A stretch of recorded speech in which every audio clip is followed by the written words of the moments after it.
Check, check. Check, check. Check, check. Okay, everybody happy? Sure. I was born happy. Then let's get Brew Happy. I like that. I was born happy.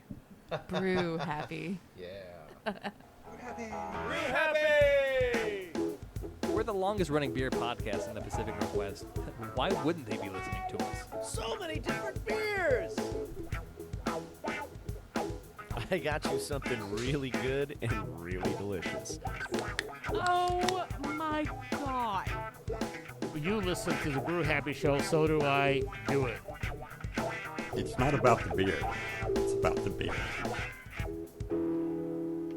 Oh yeah, that's Brew Happy. Oh, yes, that is correct. You are listening to the Brew Happy Show weekly podcast. I am the voice of beer, and I have with me Fat Josh.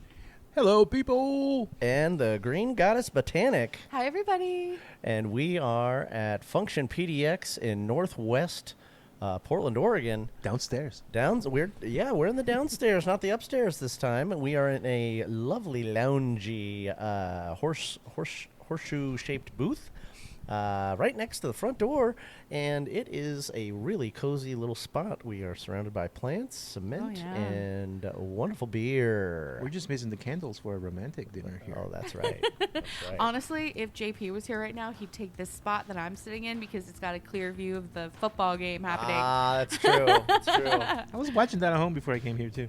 Yeah, let's crowd in for a picture. I like this place so much. Cheers. All right, guys. So, beer fans, I hope you guys are doing well out there wherever you're listening to this podcast. We are available wherever podcasts are found.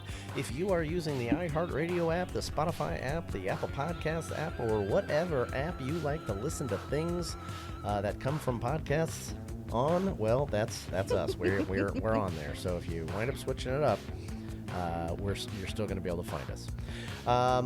So we love Function. We go to this place quite often, and we love telling you guys about this awesome spot. The last show, we were at the Northeast spot. We like to do one of each just about every month. Although I think next month, because of we might have some scheduling conflicts, so we might only be able to do one Function location next month. Might probably be this one.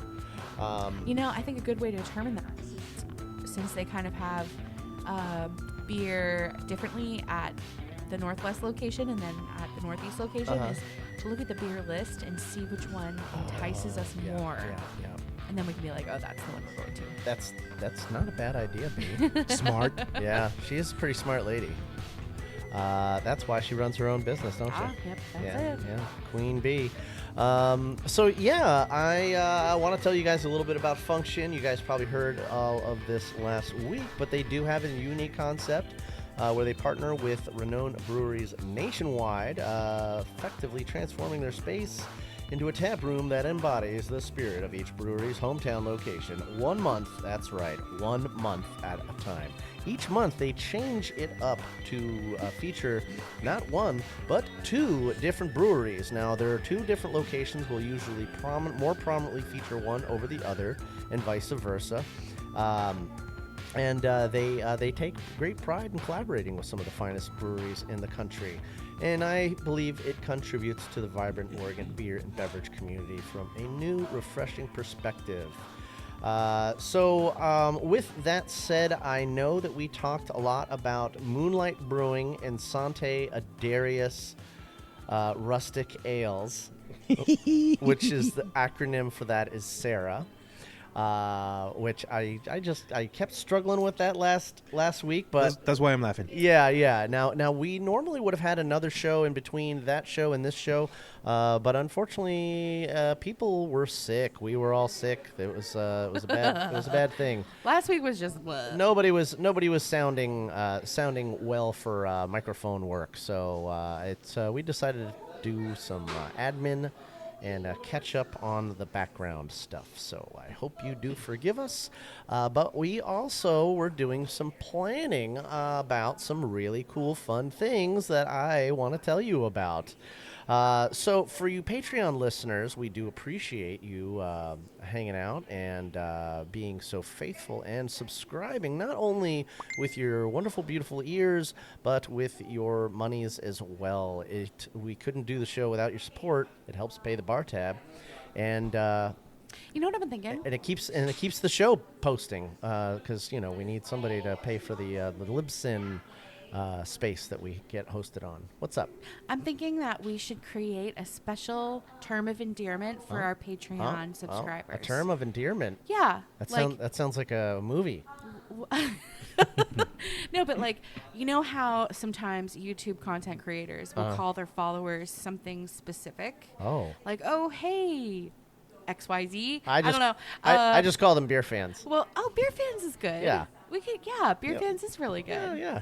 So we got our beer fans on there, and if you have been paying attention lately, I have been trying to promote our Discord server a little bit more, as well as our Twitch channel. So you can find us under both, under Brew Happy. Brew Happy is the username for Discord and the name of our channel on Twitch. So a lot of times, if you're on Twitch and you see activity on us, you're probably going to wind up seeing either myself or the Green Goddess here playing a fun video game, and that's mainly what we use Twitch for at the moment. But I'm trying to branch out. I'm trying to spread my wings and do beer pairings. With those video games, I'm usually drinking a beer while I play a video game. So beer and video game pairing. Yeah. That's so fun. Yeah, so we have the topside living room, a spot that we do that on the Xbox console, and then I have a PC that I built downstairs for PC gaming. And so we do Fallout. I do Mech Warrior. And you do a whole bunch of other games as well. You do Baldur's Gate 3. Yeah, I'm a big fan of RPGs and kind of indie games. Yeah. I'm in the middle of playing 1,000 Times Resist. Oh, yeah. And which has been a really mind-blowingly insane and emotional game. Yeah. And I have been watching some reviews on Expedition 33. Oh, yeah, that's right. By a French gaming studio called Claire Obscure. That's been a very interesting game as well. I'm just fascinated. So, there's lots of fun gaming happening. Yeah, for sure. So we do gaming reviews as well as beer reviews. Feel free to reach out, and we'll tell you all about them. Are you into video games, Josh? Yeah, I am. I play my Switch pretty much every day. I was going to ask if you were playing nothing anything. super fancy, but lately, I don't know why I've been stuck playing Tetris 99. Okay. Where you play against 99 people, so it's 100 people, and try to beat them all. And nice. I've been playing it for almost a year, and finally, for the first time last week, I won first place. Oh, What? nice. Cheers to that. Out of 100? Out of 100, yeah. Cheers. And All It's like right. the I should have been faster than that, but it was really complicated. And Yeah. finally. It's like the Squid Game of Tetris. Yes. You got to eliminate everybody else. And it opened up a new portal. Actually, I didn't know I was going to open. And it opened up. It's called Invictus. Then all the people that has won first place can participate on this one. Oh, Well, that's And- pretty it's the cool. best and of I the beat best. it too Hell yeah, dude. on the third try. Yeah.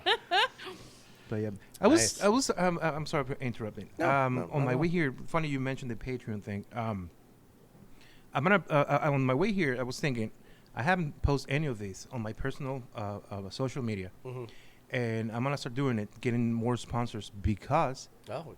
I really, we talk about this. Want to go to the GABF? Oh yeah, that's a really good idea. I'm gonna get some people to pitch in. So Yeah. hopefully we can make it happen. Yeah, I Cheers. think that's a great idea. We can pretty easily get up to at least 4 passes. Historically. Historically speaking, yes. You're going as press, right? Yeah, we always go as we get media passes, and then once we're confirmed, and sometimes even if we're not confirmed, I get a whole bunch of emails about different events. that are being held around the city as well. So, And for the people that doesn't know, can you tell them what the GABF is?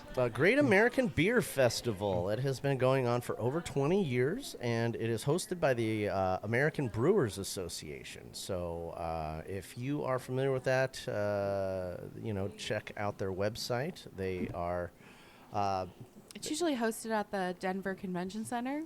Yeah. In Colorado. With a big giant blue bear peering into the convention center. This is the Oscars for beer drinkers. Yeah, basically that's what it is. Yeah, so it's the Golden Globe Awards, and brewers from all over the country, all over the Americas, all 50 states, come and feature their brews.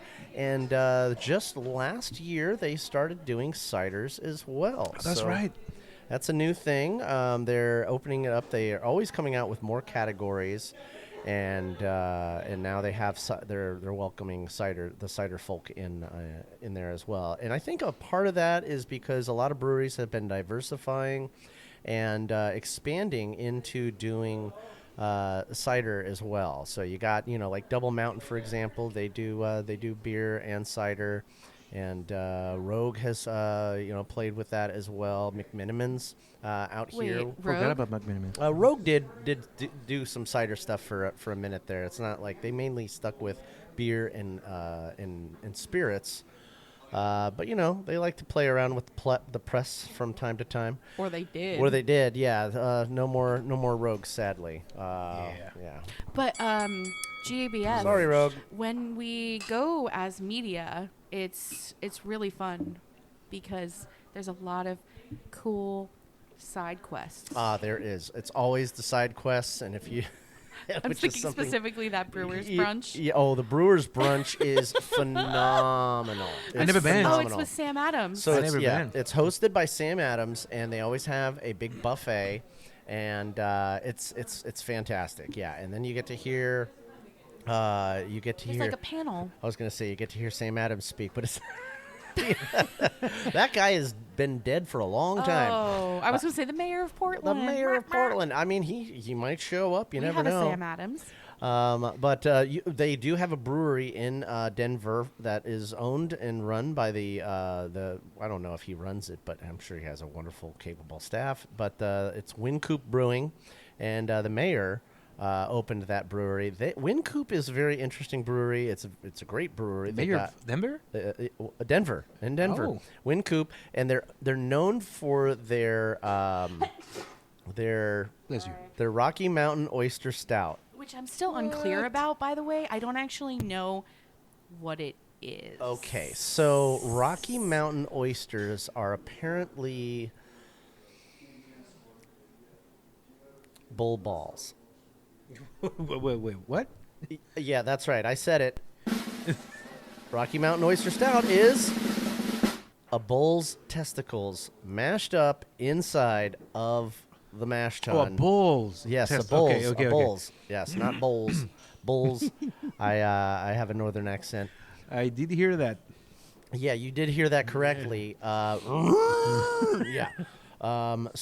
They sometimes they got to geld those guys to make them calm down and get along. And I guess when they got to do something with them, and so they in the Rocky Mountain area, they sometimes put them in a beer. They're known as Rocky Mountain oysters. I guess it was a delicacy at one point. Miners would eat them Of course they call it to that. keep their staying power, or maybe just to keep mining. I don't know, but yeah, it's gross to think of. But I've had the Rocky Mountain Oyster Stout. I was with you when you had it at You Wynkoop. were with me. You were there, and You wash it down with some moonshine, or what's the hell, man? it was. You got to have a chaser for your beer. I gotta tell you, it was fucking delicious. Oh, really? It was delicious. I can't lie. And I don't know if they actually do put bull testicles in there, or if it's like an analog or a derivative or what. But Or if it's actual oysters. Some people I ask and they say yes, and other people I ask and they're like, no, they're just messing with you. So I haven't been able to get a straight answer about this. It could be the top, we can make a list of things that we're looking forward to discovering when we go to GABF all together. Yeah. So maybe that could be number 10. Yeah. Top 10 things we're interested in. In each episode, we talk about one more thing. Yeah. How many days is the festival? It is 3. 3? Okay. Right? Technically 2.5, but because the awards ceremony takes up the first half of day 3. So the second day is really the day that you get a full expanded. There are actually 2 sessions because you have the morning session and the afternoon session, or the early afternoon session and the late afternoon session, or what have you. But anyways, so they have different sessions that you can buy tickets for. When you are media, you are able to go to 2 of them, as well as the award ceremony. I might be a little off on that. Maybe it's 1 session in the award ceremony, but I think it's 2. I don't know. All I know is we usually do 2 in the awards ceremony, and nobody has ever bothered us about that. So we just walk in with our passes. They say media on them. We go around. We do our thing. We take some pictures. We try as many beers from all over the country as possible. I have yet to successfully hit a beer from all 50 states. I am pretty sure I've probably had 50 beers, but there is a strategy to this, and there are some states, some years, where there isn't anyone that has made a submission. So it's it's kind of tricky. So every year, 50 states brings a beer. 50 states. You want to break that record? You want to make that record? I would like to make a record where we actually do 50 beers, one from each state. We could brag to John the Kiwi about this. I know. Yeah, there we go. I like this, man. Okay, maybe I think he'd be our 4th. So yeah, beer fans, if you smell a challenge, you smell correct, because that's what I'm cooking. My God! Oh, this is gonna be amazing. Yeah. Okay. I'm on it. I'm gonna get us some subscribers, and hopefully they can help out. Because I got a lot of friends on social media, and I have a lot of beer friends on social media. Great, yeah. So and I don't know why I haven't done this. I wanna help. I wanna start growing the Patreon subscriber. I want to be a little more on top of it with that. It's part of my New Year's resolutions. I want to grow. I want to be better about the social media. I'm terrible with the follow-up on the social media. The Instagrams, I'm totally behind on. Same here.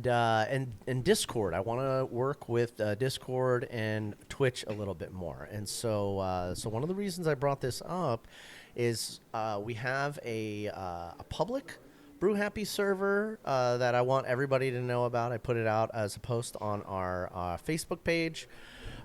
So if you are interested in interacting with us, about 2 or 3 times a week, I am down there in the office, and and I always have the Discord server up. So if you are on and you would like to be on our friends list, I'd love to interact with you. We can communicate, and there will be events. Yes, that's right. I said events. We're going to be doing some things that I want other people to help us interact with. We also have a private channel just for our Patreon subscribers, and that's where I kind of interact a little more with the behind-the-scenes details with the rest of the crew. And the Patreon people are also welcome to, survey that conversation and chime in as well. You can learn about tamave. Yeah. Yeah, you really get the inside scoop into the Brew Happy world. Yeah.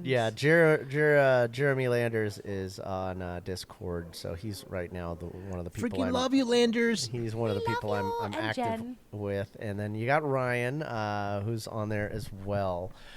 So I do want to grow that audience, that portion of our audience. If you have a Discord handle, reach out to us, and let's get to crack-a-lacking on some convo about the beers. And another thing I wanted to bring to everyone's attention is I have floated out the idea to the Brew Happy crew that I would like to do a... okay, so I'm just going to put it out there. It's a walk-in off. That's right. If you like Christopher Walken, then perhaps, maybe, I don't know, you'd be interested in hearing some jokes from yours truly, Chris Walken. That's right. Sometimes I go by Christopher. It's a lot of syllables. Not everybody wants to do all that. Hey. It's so good. Wowie. And Ryan's impression is rivaling that for sure. And he's so into the Christopher Walken impression that I remember back when we lived in the old house on 8th Street, when he picked us up once to go to a show, his GPS, he had programmed to give directions with his voice doing a Christopher Walken impression. And I cannot even imagine the amount of work that would go into that. Yeah, he said it took him like an hour and a half to get all that all the verbal cues programmed in. Like the quick brown fox jumps over the wah wah wah, whatever it is. The brown lazy dog. The red fox jumps over the brown lazy dog, and that's the sentence that's supposed to encompass all of the. Or the quick red fox jumps over the brown lazy dog. That's supposed to have every letter in the alphabet in it featured at least once, and it's all supposed to. I don't know. But anyways, the idea is that Ryan does his walk-in impression, I do my walk-in impression, and for at least a half hour to an hour, we tell dad jokes. We take turns telling dad jokes back and forth. And every time we tell a joke, we take a sip of either scotch or beer. Oh. Oof. Yes. and then we have Jeremy acting as proctor on this. So there has to be an objective observer, right? So whether he's with us there in the studio or monitoring the Discord feed, and interacting with people, or maybe doing both. I might also need your help doing this, Bronwyn, or you, Josh. I'd love it if you guys would participate as well. I love to participate in drinking. Yeah, I love drinking. Well, there you go. You can totally be there for that. Thanks for the invite. Yeah, you are absolutely invited. And so somebody's got to be objective about this, and it's very easy when you're doing impressions to kind of slip out of character. And so,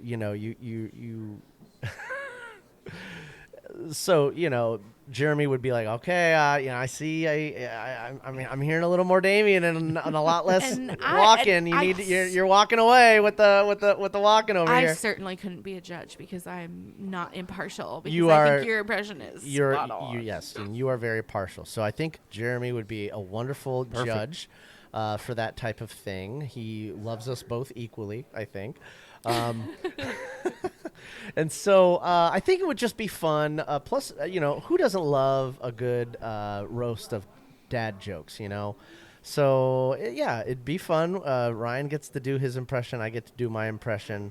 And it's just good old happy fun. And if you guys have dad jokes that you would like to submit and hear us tell, then you just type them out on the Discord feed, and we will use our best walk-in impression to say one of those, and you can hear it being done by your joke being told by Christopher Walken on behalf of Ryan and myself.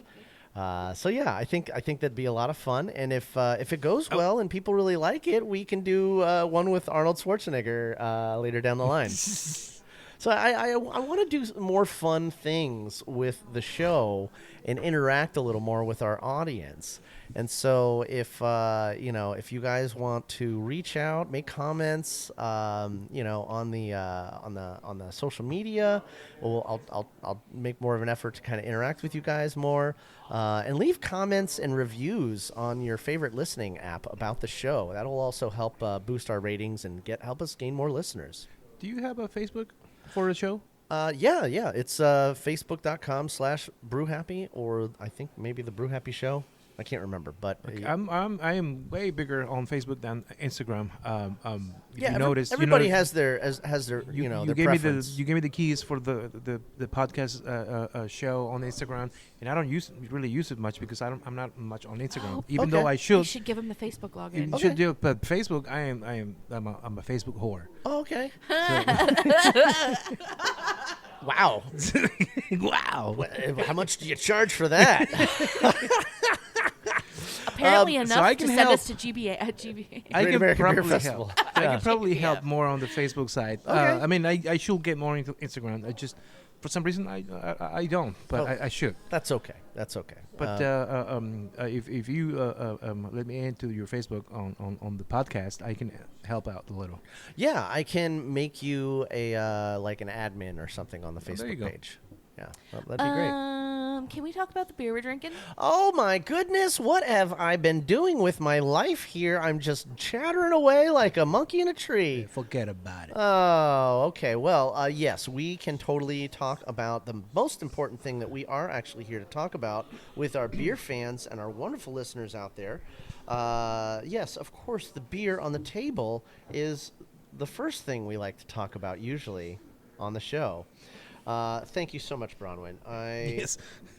Thank you. You are the guiding light in my life. You needed that. Yeah, I did. Okay, so I have the Belgian Golden Ale by Sante Adarius Rustic Ales. Both of these breweries that we're featuring this month are from California. And this is Chapter and Verse Belgian Golden Ale.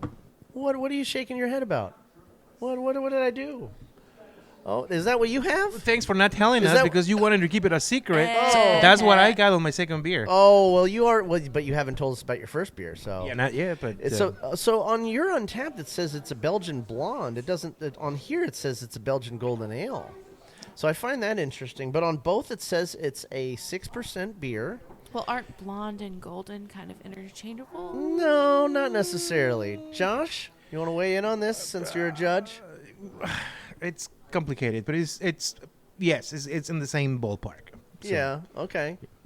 All right. Well, this one is described as crisp cracker malt, apricot or apricot for some people, melon and pepper, and moderately hopped with a clean finish. Oh, that's so good. You stole my beer.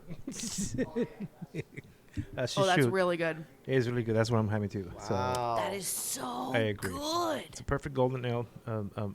You don't get much of the. I don't know what kind of yeast I'm is this. getting some apricot, and yeah. But usually the yeast, the Belgian yeast is more. It shows more than what you're tasting in here. Yeah, it's not as prominent. It's yeah. So if you're not normally into Belgian Belgian ales, Those were the good years, brother. yeah, or that's where the best years are. That's where the best years come from. Belgium. Or if you know somebody that just like, no, I don't like Belgian ales. Get them to Don't try hang out this. with that people. Yeah, well, don't try. First of all, you shouldn't be hanging out with them. But if you are, well, maybe you're related to them and you just can't get away. Maybe they're your ride to work. But get them to try this because it is very approachable on the Belgian side. This is what I would call a fantastic introduction to the Belgian beer style because it's not too yeasty. It doesn't kind of take over that aspect of your palate. This beer here gives you more room to kind of explore the rest of your palate, the sweeter part in the back of your tongue. This reminded me of Kramer from Seinfeld. Very refreshing. Very refreshing. Yes, I agree.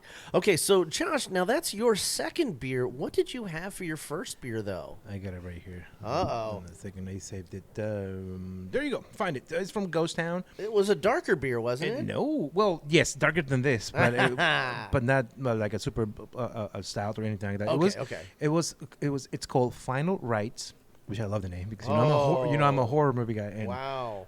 Final Rites is usually a good sign that the movie is gonna be good.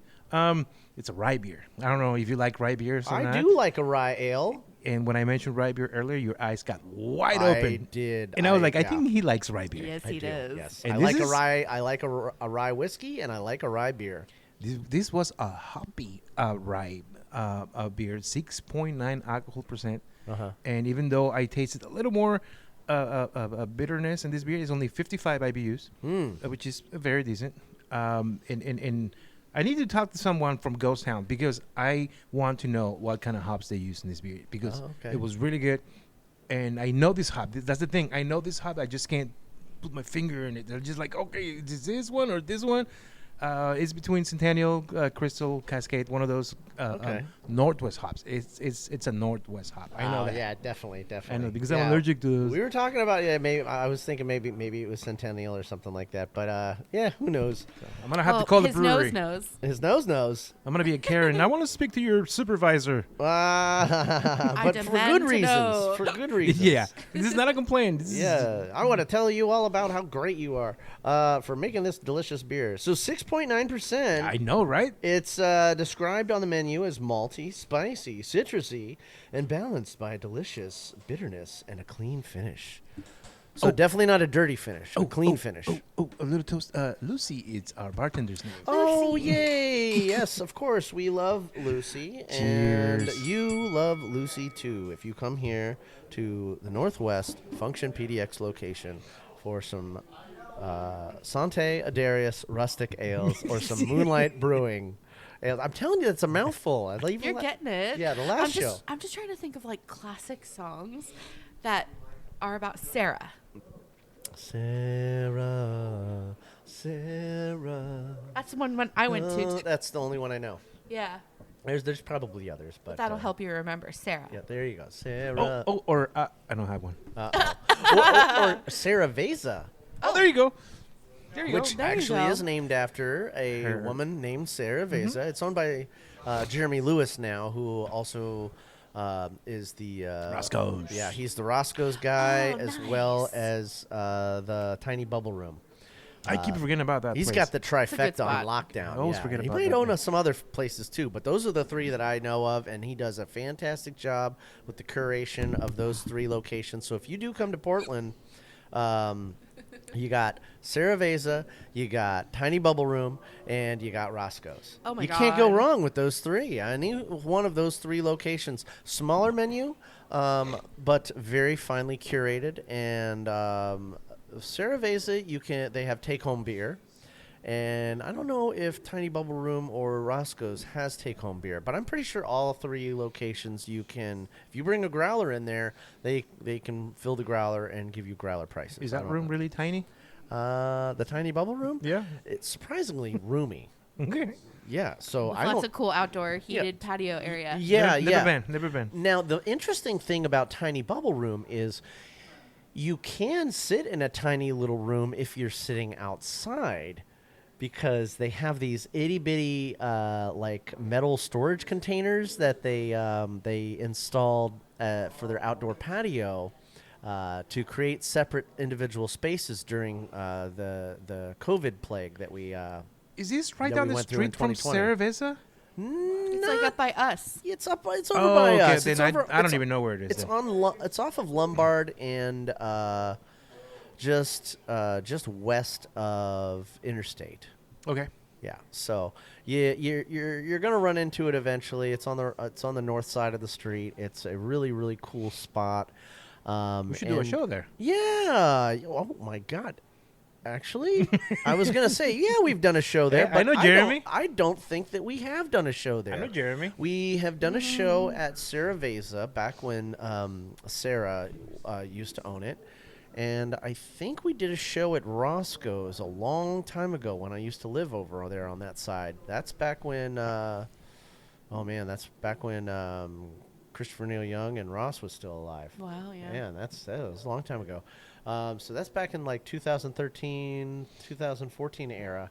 So it's long overdue. Yeah, we need to feature. He used to own a really cool spot that that no longer exists. It was on 82nd, and Who is it was he? the Jeremy. Oh, okay. It was off of. It was called the Beer Stein, and it was a really cool spot. And it was the beer stein. It was It rings a bell. For some reason, I think I know that. You would know it if you saw it, and we had some really great shows there. They had this awesome bartender who, after they tore the place down, his name was Johnny, and he went off to become a fantastic barber. I still follow his feed. Oh, really? And oh my God, yeah, he's a very charismatic fellow, and he does some of the coolest hairstyles that I've ever seen. And he's got quite the collection of tattoos as well. Ooh, good work. So we're gonna do a show on the tiny room. We right? got to do a show at the tiny bubble room. You're right. Oh my God, Josh. Let's great go idea. drink a beer at Roscoe's and talk to Jeremy. Hey, speaking of beer, Bronwyn, what are you drinking? I'm drinking the Czech style Pilsner from Moonlight Oh, Brewing. It's called 14P Special, like 14 Petite. I Okay. don't know. Oh, we talked about this in the last show. Do you remember what it is? So, okay. Play-Doh. Yeah. That's right. I remember now. It's a brewing term. Yeah, so we came across that beer the last time we were at drinking it, a both of function. us. That was the last show. And it was so good we both had to have some. So is Moonlight featured at this spot or the other spot? Both. You know, it's at both spots. I think what was Moonlight more prominent over there, That's what or I was mean. it Rustic I think Ales? so. It was Moonlight. I Yeah, think. okay. Yeah. So over here, I think it's Rustic Ales. So you know, Moonlight is a really, really good brewery, and they do some awesome stuff. And I can't wait for you guys to check this spot out, so you can have some of that. Now, Moonlight is prominently known for one of their most famous beers, which is called Death and Taxes. Now, unfortunately, I knew it. They were out when we were there. they were out. They had just run out the day before. They had blown the last keg at the end of the shift. But rumor has it that sometime this month, they're supposed to wind up with another keg. So, if I were you, beer fans, I would come down and check out not one, but both places just to see if you get lucky, because Death and Taxes only comes around once a year. Well, at least the taxes part. So you could find yourself with a nice full pint of Death and Taxes black beer. Yeah, it reminds me of Cameron Brown. He always used to wear that shirt, and that was his favorite beer. Yeah. He was the one that told us to go check out that dive bar in San Francisco that always has it. Yes, that was, oh my God. For some, I can't think of the name. I think it closed now, but, Did it? oh my God. I want to say it's the Troubadour, but it's not that. It's not the Troubadour. No, they had all the taps up on the wall and Cash only. Yeah, and they're cash only. Apex? No, it's in San Francisco. Well, that's here, and Apex was actually modeled after that place. Oh. Damn it. It's like the diviest dive Oh beer my bar, God, and it it's was like the place that beer nerds know. It was right on the tip of my tongue. Oh my God, I hate myself right now. All right, well, we're gonna move on, and Can I just explain something, bro? Please. Super quickly. yeah. For you, I'm flailing the here. 14 plate. There is this little instrument in brewing called the refractometer. And when you're brewing beer, you got your wort. You put a little bit of that juice in that refractometer, and you look into it, and it tells you the sugar amount on your, and it goes by the Plato numbers. So 14, you multiply that by 4, which is 56, and that's your original gravity, or no, your original gravity. Oh. That's your original gravity, and once you ferment, it drops down, and which is 56. It usually is a little close to that number, the alcohol percent of your beer, like 5.6. Oh, interesting. It's not. That's not the final number. It's Yeah. just usually close.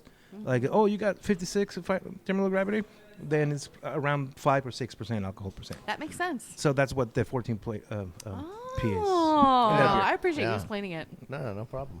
I appreciate that too. That's I think you guys got anything else before we go to commercial break? Just dying to know what this place in San Francisco is called. Oh my God! Let's look it up during the break, And I'm going to feel so stupid when we come back and we're going to, of course, it was that place. The listeners are screaming at us right now. They're screaming at us. I know you guys are. Okay, so we're going to play a little bit of music for you guys. And we'll be right back after these messages from our friends in the brewing industry.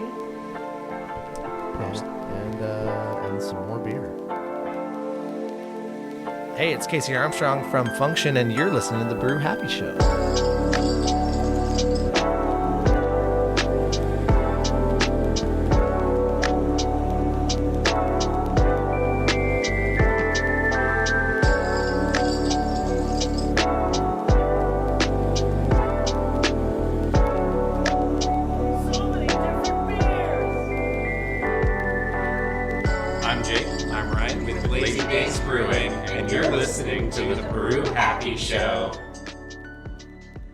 This is Terry. I'm the founder of Pink Boot Society, and I'd like to invite all the women beer professionals out there to give Pink Boot Society a chance and get yourself involved. It's a great way to support Pink Boots and women in the beer industry with scholarships. Beer's an awesome thing, and the more women we can get into it, the more we're going to party. You listen to the Brew Happy Show, so do I. Do it.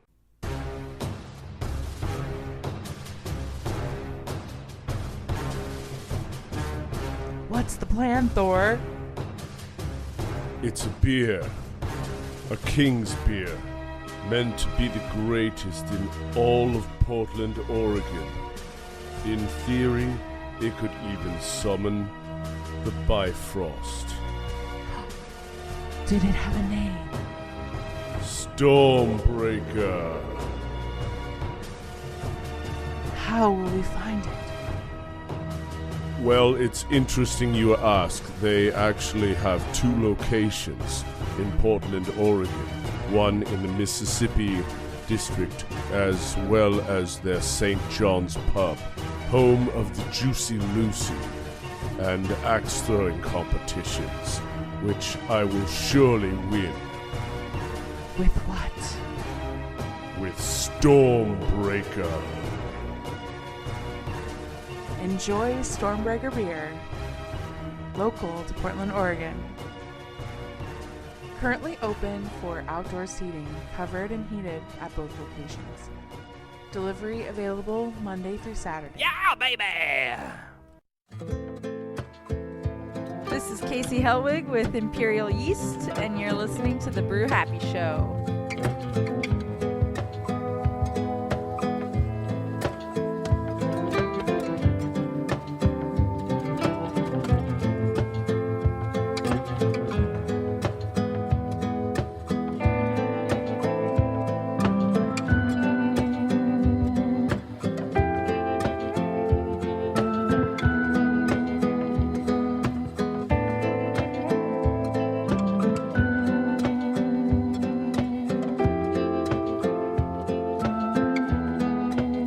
Hey everyone, this is Fat Josh, creator of the Pineapple Express Coach.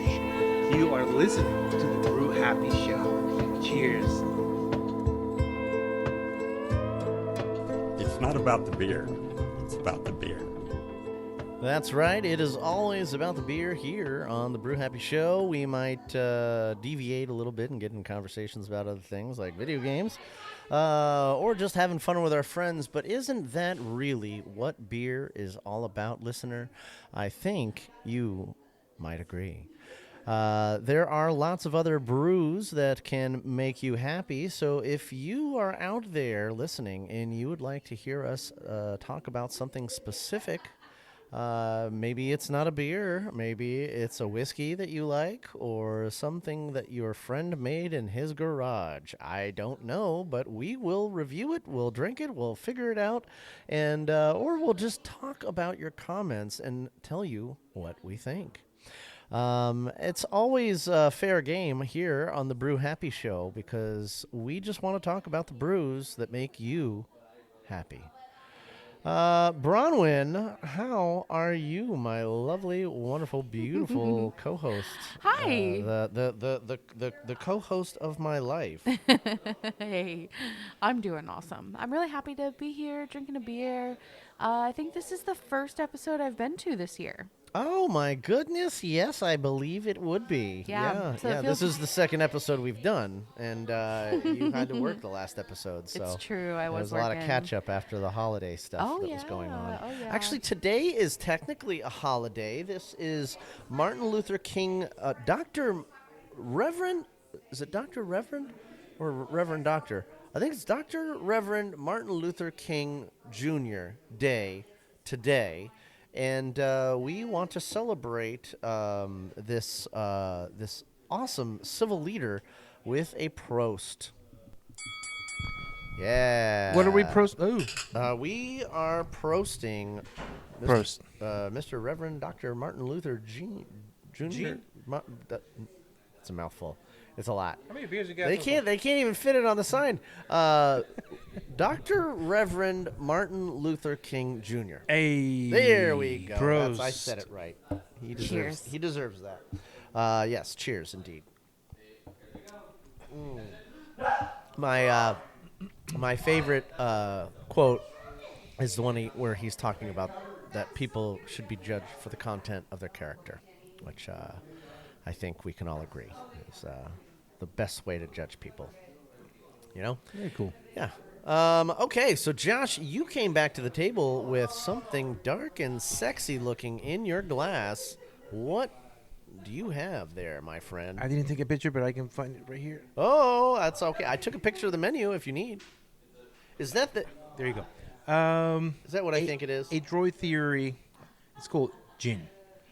It's spelled D-J-I-N-N. Isn't that the name for a genie? Yes. It's the original name for a Gin. genie is a gin. But Gin is more like an evil, like mischievous. We know about the gins from the Witcher series. Yes. It's a Russian Imperial Stout. 14 alcohol percent, my man. Wow. 14. Oh my God. Have you sipped it yet? No, not yet. Okay, tell us about it. This is just. I asked for 4 ounces, but this looks like 2. I don't know. Oh, dude, go for it. No, that definitely is 4 ounces. It's like a wide bottom Oh my cup. God, it's like motor oil. That means I'm gonna run faster.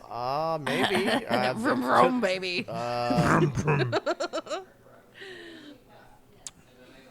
To the bed, maybe. Oh, Damian, you have to try this. Oh my God, this is breakfast for me. You're a prince. This is breakfast right there. Oh. Will you guys talk about it? No. Well, maybe I'll taste You it. might want to taste that, Bronwyn. I think you are going to enjoy it. It's like French toast. It reminds me of French toast with maple syrup. Lots of vanilla. Uh-huh. Lots of vanilla. I got some molasses in there. What am I catching in there? It's surprisingly really smooth. Like, oh, yeah. Like it doesn't have a kick at all. Uh-huh. Oh, maple syrup. You said it. Yeah. Yeah. It's maple syrup. That's exactly what it is. I think so too. I love that it comes in a microphone brewing glass. It's I didn't even not notice. boozy at all on the back end. Like Yeah. usually something that's over 14% is gonna kind of like smack me in the face with that alcohol flavor, Yeah. like just that intensity. Oh yeah. That heat, and that is really smooth. Like you were saying, it's like sweet finish. Well, the one they have on Untapped is only 12%, but the one Kind of announced roasty, right here is 14%. malty? So I don't know if it's the same one or not. But it's the same brewery. How do you say Adroit? Adroit. Adroit Yeah. Theory. Yeah. Casey, the owner, Armstrong. He was talking about. Yeah. He was the one that told us how to pronounce that correctly, because I kept saying Android, but he said there's no N. It's Adroit. Adroit. Yeah. So it's Droid very, Theory. very, I like the name. Yeah, Adroit. yeah, me too. Theory. So this is good. This Yeah, is really good. This tastes like I'm not going to work tomorrow. Yeah, he explained. Oh, there you go, and there you go. And he Casey had explained what adroit means, the actual word itself. Oh, you remember? Yeah, no, I don't. You're gonna have to go back to a couple of episodes where we feature Casey Armstrong of Function Cool dude. PDX. Very cool dude, very talented fellow. And I think I remember. Oh, do you? I think it had something to do with the limited edition run of beers. Like, they only create a specific amount of that one particular beer, and it's like a single run, and they don't ever make it ever again. And because it kind of reminded me, for the most part, of that that idea that you had. Yeah. To do the every beer is a one-off. Oh, yes, I rehash. Yeah, rehash. To that's kind of it. rehash the old beers. Yeah. Yeah, but I wanted to like bring back the old beers that we can't get anymore because the brewery closed down. Yeah. So their best beers that were they were most famous for, get a hold of those recipes and revive them. I think that's why it made me think of Adroit, because I think it's like limited edition, It's a similar concept, yeah. special beer that Every you can beer. only really get a couple times unless it's part of their like flagship. But I think they have They don't- specific that's beers the that they thing, only yeah. run once. They don't even have a flagship. They have some that are popular that they will do more than once, but like seasonally maybe. But yeah, it's a different recipe going in the tank I'll have every to go time. back and listen to the episode because I can't remember if I'm 100% right. Usually my memory is. I'm like surprised that came out of the archive. That sounds very familiar to me. So yeah, beer fans, check out that episode if you haven't already. If you haven't been following along every single week, which you should be. Where are they from? Percival? Is that Virginia? I believe so. Yeah. VA? Yeah. Yeah. Okay. That's Virginia. Wow. This beer came from a long way, Yeah, and it still tastes delicious. Different type of water. I always think about the water in the places where the beer comes from because that's essentially right. how the beer. I mean, that's like the most important factor of the beer is the water. Absolutely. I'm sorry, I keep kicking the table. Oh, you're good. That's all right. As long as you don't kick me. The listeners had no idea. I will say. I just told myself. Well, thank you for sharing that. That's seriously Oh, delicious. so good. It's so good. Again, it's like I want to pour it on my pancakes or my waffles, and then take a sip and then call in sick at work. Okay, so you guys have anything else? I do have something. Okay. You probably have it on your news. Maybe. On your beer news. Probably. But I saw an ad earlier today about the St. John's Winter Beer Festival this weekend. Oh my God, we made a video for that at one point years no and kidding. years ago. Yeah, we did. Yeah. Yeah, we went and made a video for the YouTube channel. It's gonna be It's been years since we've been. a Stormbreaker, I believe, the brewery. Oh, okay. Yeah, that would be the most prominent brewery in that area. They Rob Lutz does a fantastic job. So an interesting thing about Stormbreaker is, and Rob Lutz of Stormbreaker, is he got his start as an assistant brewer at Amnesia at their location on Mississippi. Didn't he work for Point Blank at one point? I don't know if he worked for Point Blank Distributing. He might have before his time at Amnesia Brewing. I think I heard that before. I just don't know if it's true or not. For those of you that remember Amnesia Brewing, I got that handle. Ha ha ha. Pun intended. So Amnesia opened up a second production location in Washougal, and then they eventually closed down their original location, which was on the Mississippi. Now, Rob Lutz had been working there at as an assistant brewer, and he decided to take over the location and opened Stormbreaker Brewing. They were prominently known for their stouts and their IPAs and their Kolsch's and their Juicy Lucy. And their beer and whiskey pairing. Oh, yes, they were known that's for right. that. Yeah. It was like a special deal. You'd get like a small pour of beer and a shot of whiskey on the side, and there'd be like a special pairing, and they always had one with a stout. How come I didn't know about this? Yeah, so good. Yeah. So I don't know if they're still doing that. You guys gotta tell that. me about this kind of stuff, you know? This is like my stuff. This is what I do. I wonder, do they still do it? I don't know, but I know they phased out the Juicy Lucy. I think it may have been only available. Maybe it's only available at one location or the other. Or they might have taken it off the menu completely by now. It is kind of a pain in the ass. It's kind a of cheese stuffed burger patty. Yeah, and then yeah, it's yeah. so it was with so juice, good. with cheesy juice. But it's a pain in the ass to make. But the Stormbreaker is Thor's hammer. Oh, yes. And Stormbreaker. it's a great. He's gonna do it. He's gonna do it. Stormbreaker. Oh yeah. Oh yeah. Yeah, that's right. Actually, you and I did a Stormbreaker commercial. I remember. I think that I play that on the last break. I think I might be able to retroactively make that happen.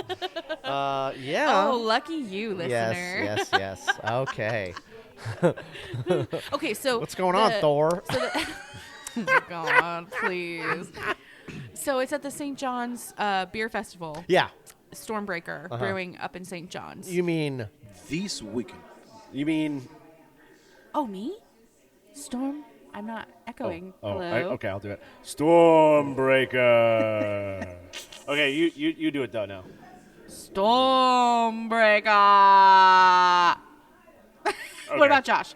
Okay. Oh, you shut me down. You turned me off. That button. Stormbreaker. That was good. I don't know that I heard much of an echo though. Oh, it's like an effect that only happens sometimes. Well, ever since somebody spilled the beer incident of on 2025. The board, it doesn't always work on every channel. That's funny. So, anyways, somebody's moving around a piano upstairs. Yeah, go ahead. We're going to Stormbreaker, brother. We're going to I'm Stormbreaker. going to Stormbreaker. I don't know if you're going, but I'm Did you going. say it's this weekend? This weekend, yeah. It's going to be Friday and Saturday, I believe. It's not going to be on Sunday, which will be my favorite day to go on Sunday, but I don't think they're going to do it on Saturday. Sunday. I work both those days, so you're going to have a drink for me. Oh, you can report back. Oh, there you go. Yes. You are a new field reporter. All right. That's I'll what sacrifice to do that. Thank you. I really appreciate all the effort, and it's gonna take a lot out of me. Do you remember the Brew Happy badges that we made? Maybe we should. Media passes. Media passes. Yeah. I need to get a laminator. Josh would like one. I'd love to have one of those. Yeah, I need to get a laminator, and I'll make another one because before we maybe should update our pictures because it was a little while ago. Your picture looks great. You're wearing this little sailor thing. You got this scarf happening. While ago, your hair looked amazing. Aww. Oh, by the way, I bought a couple of plain hats that I'm gonna give to you, so you can put the logo on them. Yeah. Oh yeah. We're gonna be coming out with some Brew Happy hats, folks. Well, I just bought two. But just two? Yeah, just two. Just for you and me. Okay. All right. I can deal with that. Highly exclusive. Yeah. Well, if it goes well, then we'll order some more blanks and I'll make some more hats. So I got to get the prints done, and I'll order those. I'll just order a whole sheet of them, and then we'll have them for future ventures. Patreon members. To help us get to GABF. Yes, that's that would exactly be what I was gonna say. You guys are so smart. You guys are on it. You guys are totally on it. Yeah, you got the press, brother. You got the press. Let's press some logos on stuff. We're gonna press so we can do some pressing at the GABFing. We're gonna be pressing a lot. Oh yeah, we're gonna press it up. One of the things I did want to point out about the menu here at Function is they have something I thought was really cool. Is a pineapple mango Florida seltzer from Untitled Art.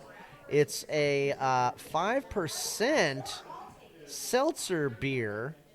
Yeah, that's right. And real mangoes, real pineapple, not too sweet, and full of flavor.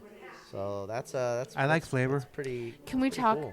full of flavor? Full of flavor. And what Josh's plan for tomorrow is? Uh-oh. Because it's going to be so flavorful. What? Oh, okay.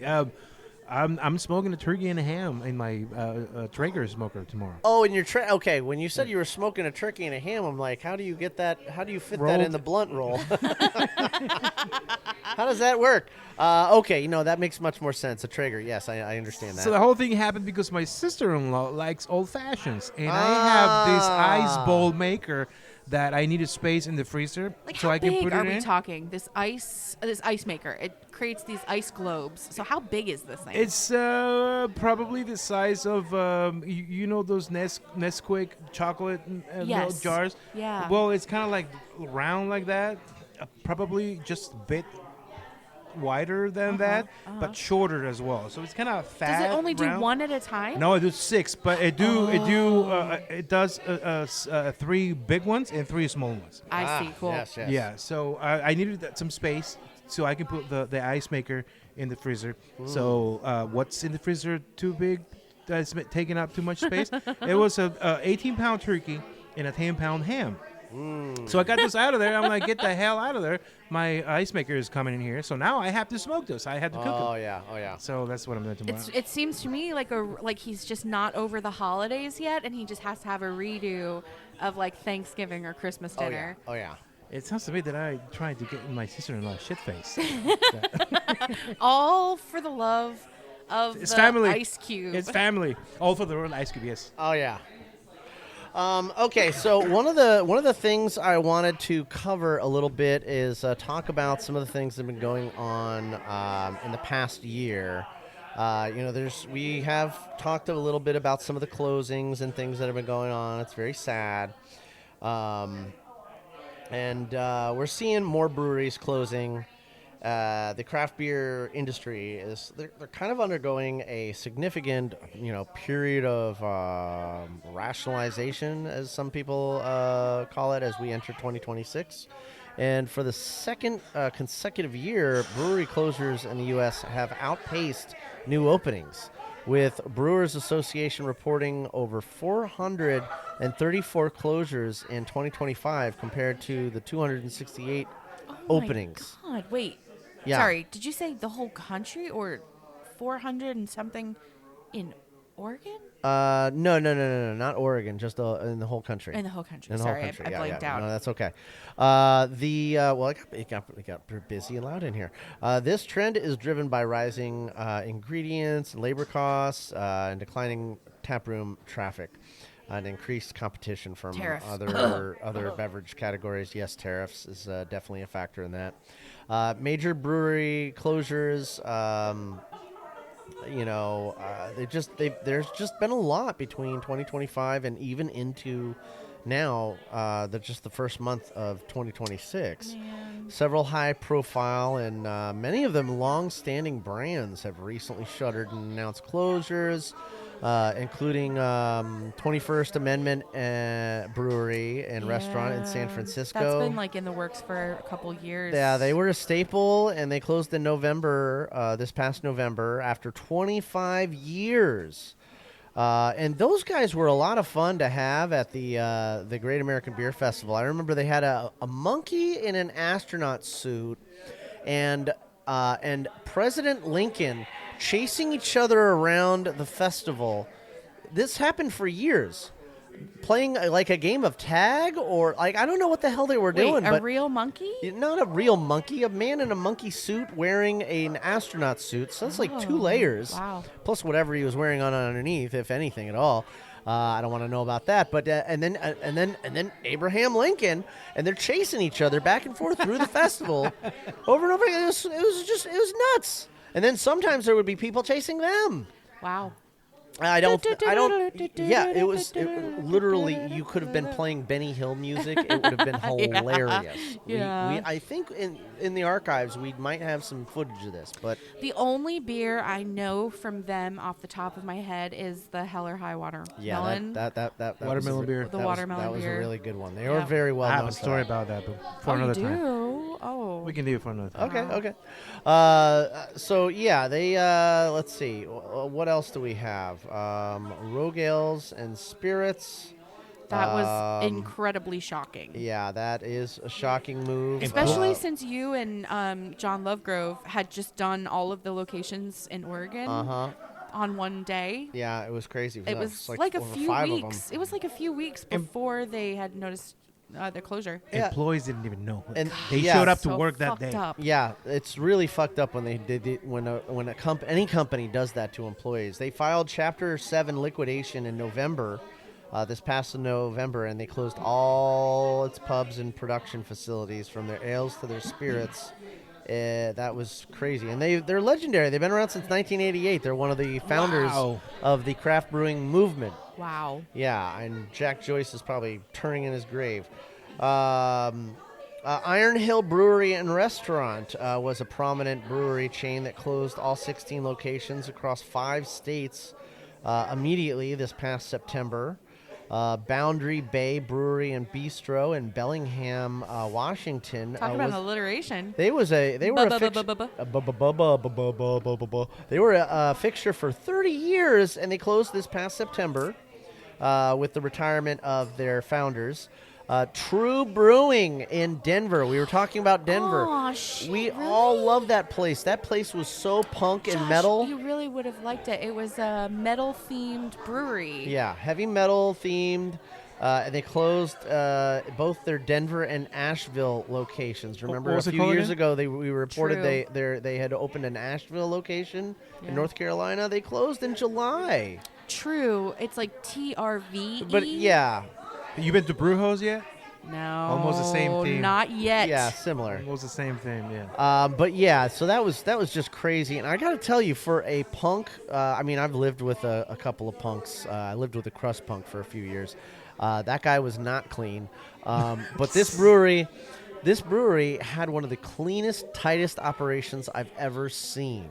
For such a small space, it was very efficiently run, and I was very impressed by their beer. They came out with some of the best beers that I've ever tasted. So it was always a staple for me to have to go there for every single time that we visited Denver.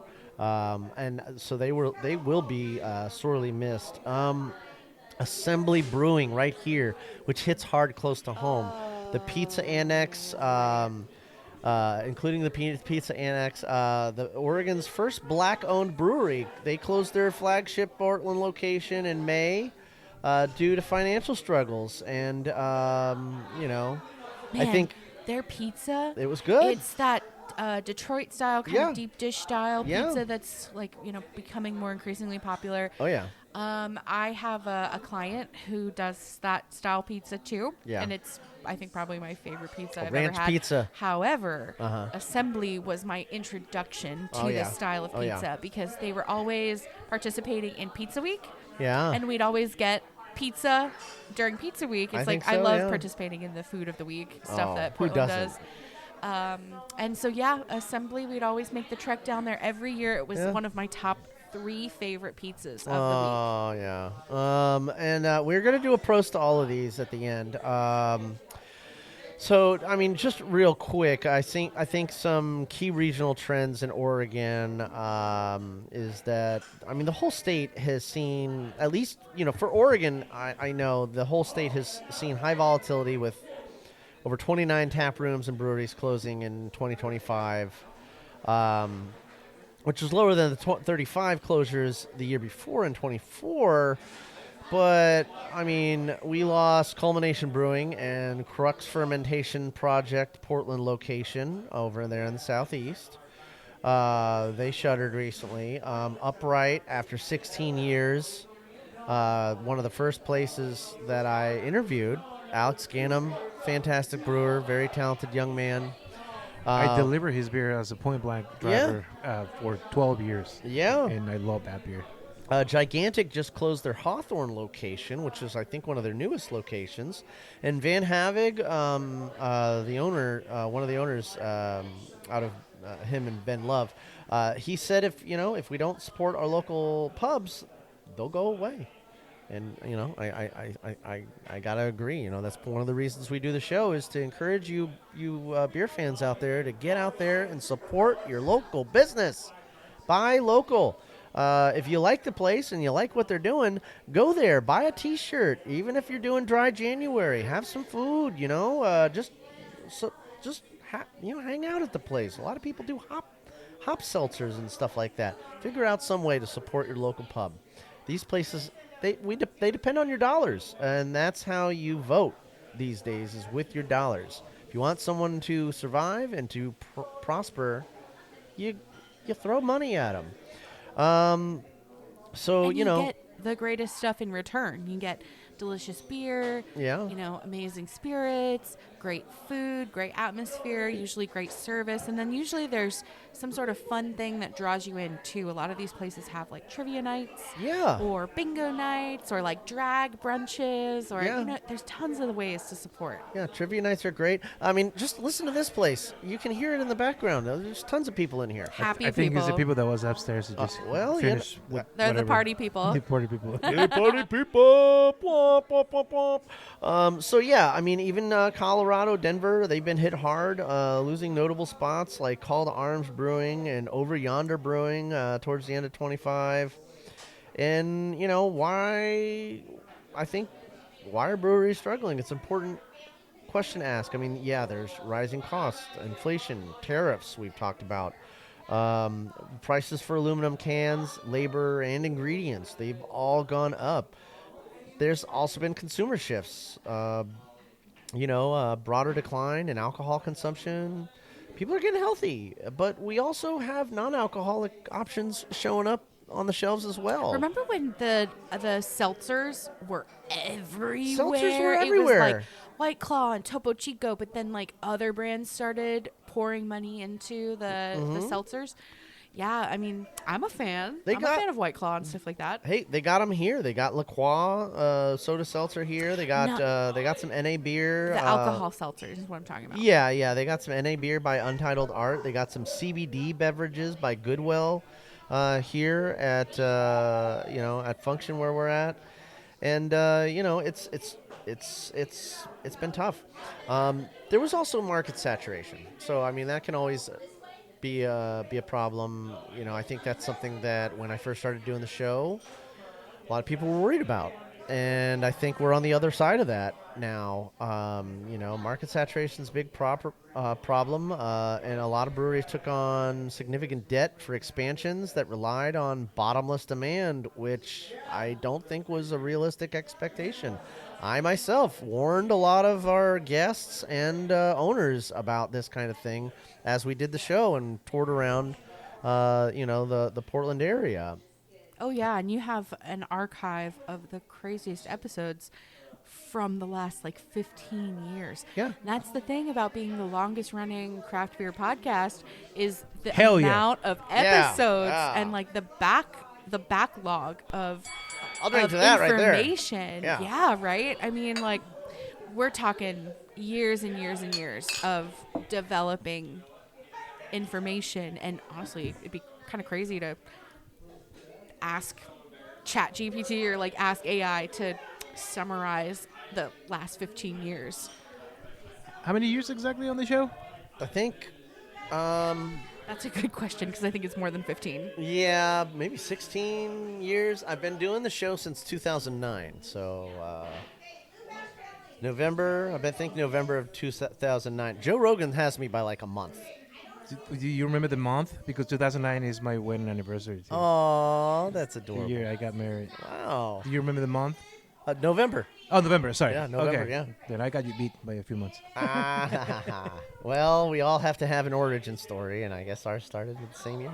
Nice, man. So yeah, we got the non-alcoholic stuff, the hemp and THC and CBD stuff.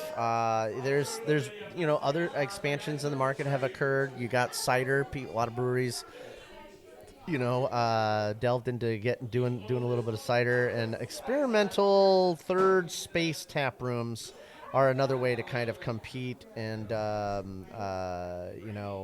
diversify the portfolio. If we're talking about ways to kind of keep the bottom line up in the air, Can I ask, the third space tap room is not a brewery, right? No. What I mean maybe chill and fill to keep, so to compete with at-home consumption. Breweries are transforming into community hubs that offer unique real-world experiences, like Function here. Okay. Or Vault 31. That's an example of tap rooms that are doing it. But yes, also what you said there. Chill and fill. Chill and fill. With all of the food carts out front. Yeah, the food carts. And then love that place. Yeah. Like the St. John's Beer Porch and there's a ton of places like that. Yeah, and I think there's different ways to kind of so during COVID, a Stormbreaker we were talking about earlier, they introduced, in order to get people back in the pub, they introduced axe throwing. They have an axe throwing court in the back of their pub. That's right. You can go there and do axe throwing, like legit in these That's steel. so serious. Yeah. So and just so you know, so the trick is you cinch all the way up on the, not at the bottom of the axe handle, at the top of the axe handle, just an inch or two below the head. Oh, interesting. Yeah, that's the key. That's double fist it. Double fist it. Just cinch up all the way to the top of the head. Bring your own mead. Mead? Well, yeah, in your Viking warrior You can spirit. double fist that too. Yarg. So yeah, there's, you got hybrid brewing business models and operational efficiency and sustainable and local sourcing, and then waste managing, like repurposing spent grain for like cookies and dog treats and stuff like that. There's lots of ways that businesses can help cut costs and keep their margins up. So and some breweries have figured that out and they survive, and other breweries they don't. And sometimes sometimes you try that same stuff, but it just doesn't work because that's not working in your market. That's not, so it's just really a luck of the draw, and it's really sad. So I just want to do, this year, one last time, we're gonna do a prost. Yeah, give Josh some beer there. Thank you. I was out. Cheers. Yeah, there we go. Bros. To all of the breweries we talked about, all the breweries we loved before. I have to say that, I'm nowhere near that will never be able to love again. Aw. Well, they'll be fondly in our hearts, Yes, yeah. and as a record on the Brew Happy show. That's right.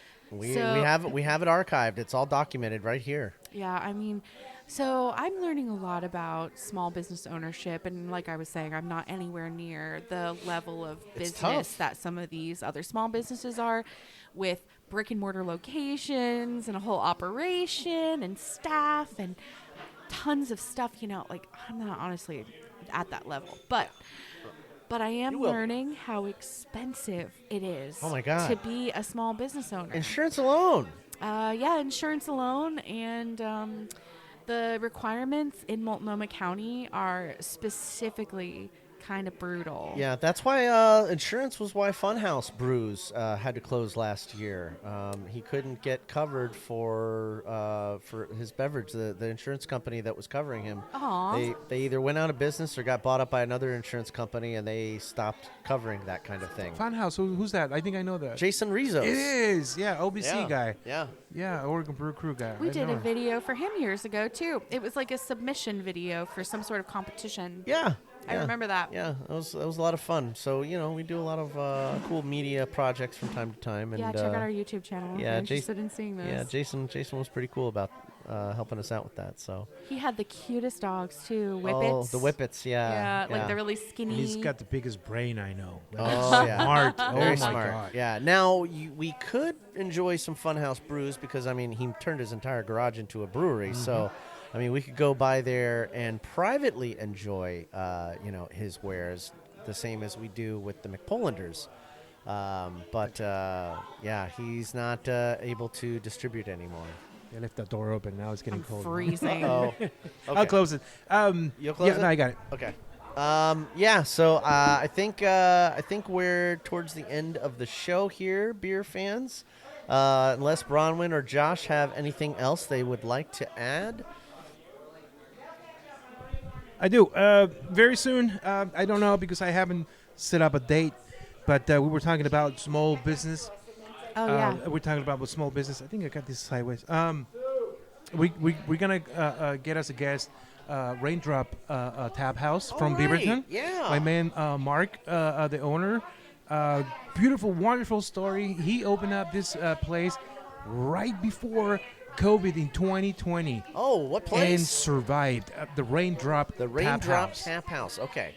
And survived by selling beer to go and by doing a bunch of creative stuff. We're going to have a lot of fun talking to this guy. Wow. You're going to like him. Mark is the man. And I just need to set up the date, but it's really, really coming very soon. All right, coming up in February. Also, we have Sam Chenoweth, one of the new brewers over at Level Beer. Nice. He's going to be joining us first week of February. He was supposed to be the guest for next week, but he had to push out because he forgot that Level Beer is having a staff appreciation party. Oh, that's so awesome! Next Monday, so that's just one of the cool things that we love about Level Beer is the way that they appreciate their staff and celebrate them as well. So we always want to support that as well. Oh yeah, level up with Level Beer. Yeah, ladies and gentlemen, beer fans alike, and people who have a fondness for awesome beers, get your butts down to Function. Because as always, beer fans, I don't just like you, I love you. And I want to have a beer with you. Until next week, beer fans, keep brewing. But brew happy right here, Function PDX. Prost. Cheers. Cheers.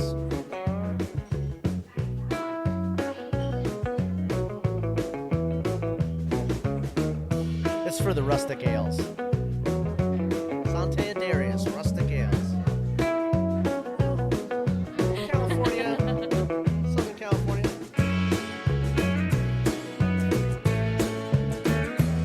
All right, we gotta get it. This production is brought to you by Brew Happy Media, the ultimate brewers media resource. For more information, go to thebrewhappyshow.com and brewhappypodcast.com. Follow us on Twitter, Facebook, and YouTube at Brew Happy. For more cigar pairings, please check out our sponsor, paulcigars.net. Questions, concerns, advertising, or guest relations, please reach us at brewhappypdx@gmail.com. Remember, brew happy, drink responsibly. Cheers.